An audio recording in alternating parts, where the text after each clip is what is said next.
el origen de tanto silencio es la reacción de la sociedad machista en general y de las organizaciones y del exilio cuando las primeras mujeres salieron de los centros clandestinos de detención y eran miradas como traidoras y como putas. Si un hombre volvía con vida de un centro clandestino de detención, que había colaborado con los represores, dando información.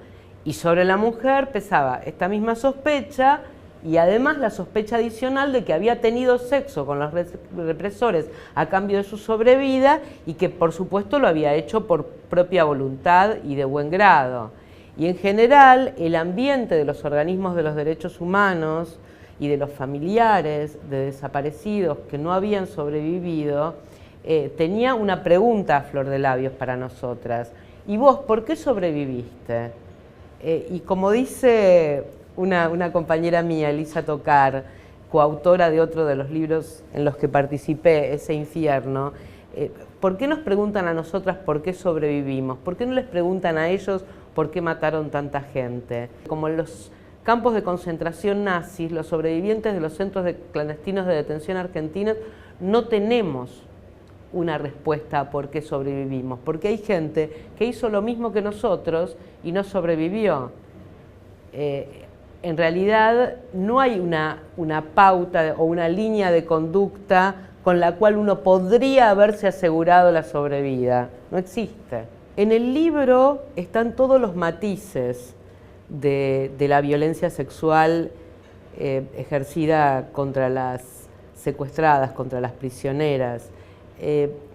Está desde el acoso hasta el abuso, pasando por la violación más clásica, con violencia física, 3, 4 tipos contra una mujer indefensa, y después la servidumbre o la esclavitud sexual.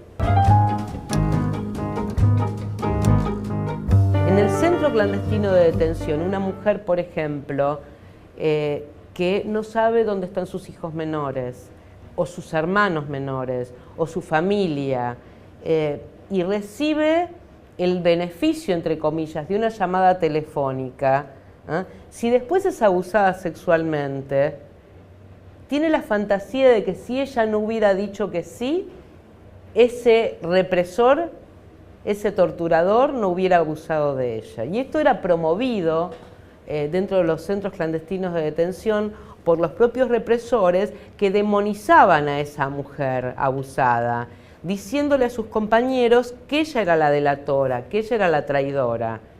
Y en algunos casos consiguió que las mujeres se creyeran en ese rol y por eso guardaran silencio durante larguísimos años, con la misma vergüenza y la misma culpa que sienten las víctimas de abuso sexual infantil. Todavía prevalecen los estereotipos y los prejuicios que no ubican a la mujer prisionera, a la desaparecida en el lugar de víctima, sino que creen, por el contrario, que hubo resquicios de libertad de elección, ¿no? Entonces esa mujer que pudo pudo haber elegido no tener relaciones sexuales con un represor y las tuvo porque quiso, y por lo tanto era una puta, es una puta, por lo tanto es condenable.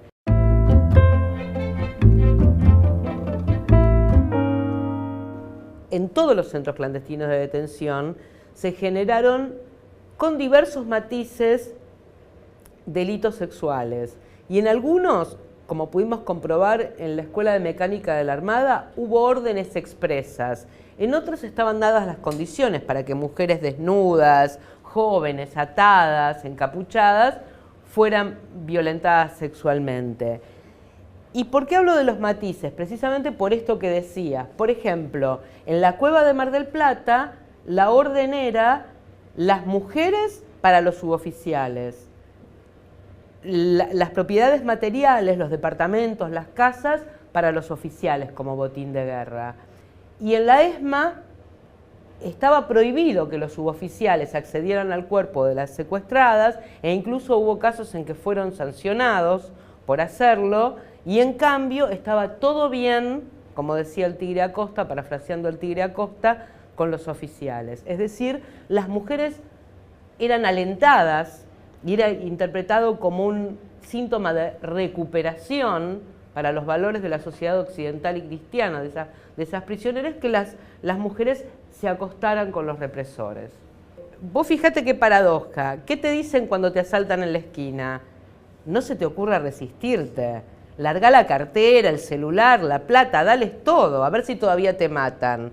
Pero cuando vas a denunciar una violación, te piden todo lo contrario, que demuestres que estabas dispuesta a hacerte matar para defender tu sexo.